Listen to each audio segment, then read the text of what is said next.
Benchmark, the voice of business. Presented by LMD.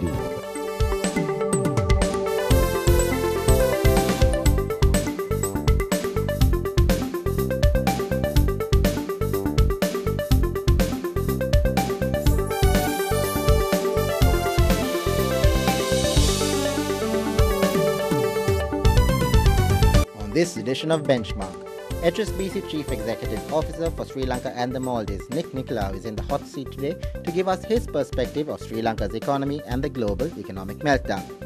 Then, Shahin Kara, Nielsen Lanka's Managing Director, discusses the renewed optimism in biz circles as the LMD Nielsen Biz Confidence Index advances for a second consecutive month. And LMD columnist Samantha Amarasinghe wraps up this edition with her thoughts on Sri Lanka's macroeconomic outlook, in particular the rising inflation rate. That's the lineup for Benchmark. Deloitte Research, in its global economic outlook for the third quarter, paints a rather gloomy picture. It says that the euro crisis is probably now more severe and deeper than ever. There are continuing threats to the growth in the US. China is trying to strike a balance between the economic slowdown and the bank's troubled balance sheets. And it is likely that things will improve much in the UK in the near term despite an aggressive policy. Also, Japan's economy continues to swing dramatically between downturn and recoveries. So how will all this affect us in Sri Lanka?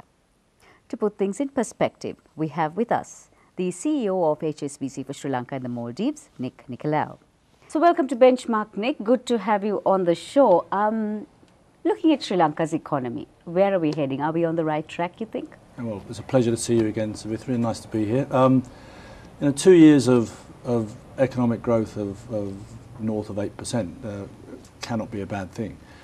So I think ostensibly Sri Lanka has obviously benefited from the post-conflict scenario and an economic boom that has inevitably followed. I think there was obviously some overheating in the second half of 2011 because the economic growth was predominantly consumption and some investment led, and that led to some difficulties, particularly with the balance of payments, particularly with the high level of import. So the authorities had to do something to slow that growth rate down. So in the first part of this year they did do that. So we had a freely floating rupees. It's subsequently devalued by about 20%. We've had raise in interest rates, and banks have had a cap on their credit growth. In 2011, I think the banking industry grew by about 35% in assets. And clearly these policy measures seem to be having some effect because the rate of growth is much smaller in this year. So I think that was the right thing to do, to slow down so that it's on a more sustainable level. I think on the export side, whilst exports are still okay, I think one of the issues is the growth of exports compared to the growth in the economy is not keeping pace. And that is going to be an issue because that primarily is what affects balance of payments. You need to get more revenue coming in through your exports. And it's easier said than done, but obviously the bulk of Sri Lanka exports are going to the more developed world, the US and the UK and EU. Those areas are in definite economic stagnation as we speak, whereas the eastern part of the world, Asia and Asia Pacific, is where the growth is. So there needs to be a rebalancing of export markets and a diversifying of export products. I think also more value add on some of the export activities. So for example, instead of exporting bulk tea, you export value added tea. But the other thing that Sri Lanka has got going for it is obviously a high literacy rate. So a very educated workforce.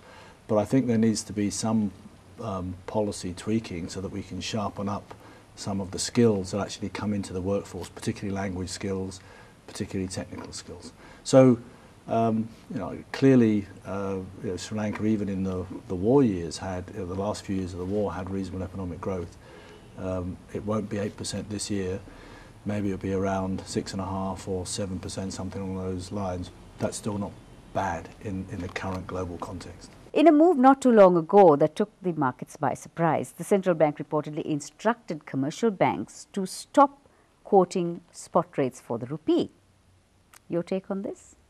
Well, they didn't instruct HSBC, so I'm not entirely sure what happened. But I think a free-floating exchange rate regime is clearly the most beneficial, because only by doing that will you be able to clear the trade flows, the inflows, and to make sure that the rate reflects what's happening in the real economy. So, our preference is definitely to have free market, free floating with no central interference. 2 interest rate hikes of 50 and 25 basis points were announced by the monetary authorities in February and April, and there's been no change since. Now, about this interest rate regime and the drive to inculcate the savings habit, Nick, how do you view the status quo? Well, the policy rates went up, as you said, but the actual market rates are considerably higher than the policy rate. And obviously interest rate is a function of demand, is the price of money, demand and supply of money. Clearly, with some of the structural imbalances, particularly in the balance of payments that occurred toward the end of last year, the authorities moved to try and adjust that. And by putting up the interest rates, that was hopefully going to dampen credit. And that clearly is what's happened. And it goes without saying that if you've got high interest rates, that encourages saving. If you've got low interest rates, that encourages consumption. And that's exactly what happened in 2011. Low interest rate regime, a big surge in consumption, which sucked in imports, which affected the balance of payments. So we take a short commercial break now. When we come back, Nicolaou discusses the financial crisis of 2008, Sri Lanka's credit card market, S&P's assessment of our economy, and Sri Lanka's investment climate. Don't go away.